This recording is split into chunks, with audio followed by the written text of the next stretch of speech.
இன்றே டவுன்லோட் செய்து உங்கள் ஃபேவரட் ஷோக்களை என்ஜாய் பண்ணுங்க. நீ சொன்ன மாதிரி நேத்து மாதிரி ஒருவேளை அவன் நக்ஷத்ராக்காக தான் வந்திருக்கான்னா அவன் அட்டென்ஷன் மொத்தமும் நக்ஷத்ரா மேலதான் இருக்கும். நம்ம அட்டென்ஷன் பூமி சாவு மேல இருக்கும்.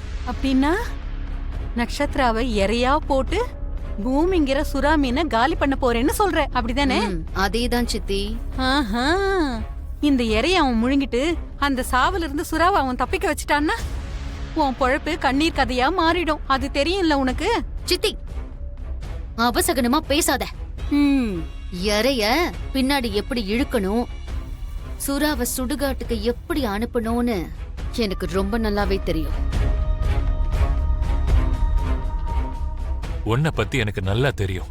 இந்த அப்பாக்காக நீ சொன்ன பேச்ச கேட்பேனோ கிழிச்ச கொட்டை தாண்ட மாட்டேன்னோ எனக்கு தெரியுமா?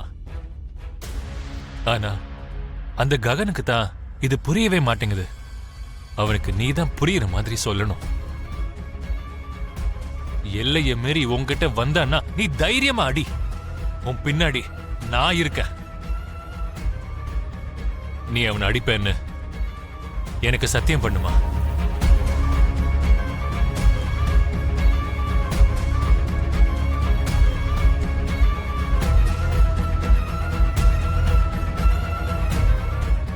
வாக்கு கொடுக்கறேன் சித்தி.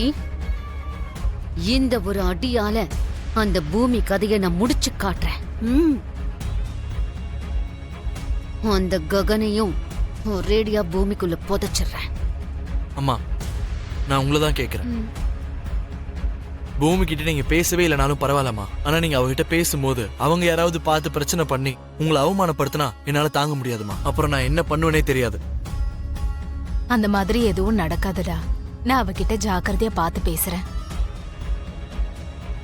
ப்ராமிஸ்.